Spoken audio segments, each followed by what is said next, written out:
Arestado ng suspect sa pagpatay sa isang babaeng OFW sa Saudi Arabia, ayon po sa Department of Foreign Affairs.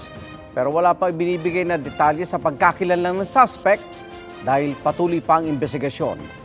Noong nakarang linggo, natagpo ang patay at tanda ng saksak si Marjoret Garcia sa Saudi. Nakipag-ugnayan na ang pamilya Garcia sa mga otoridad. Hiling nila may uwi na sa Pilipinas ang labi ni Marjoret.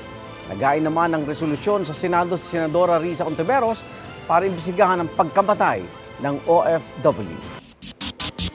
Mga kaibigan, samahan niyo kaming saksiyan ng mga balita.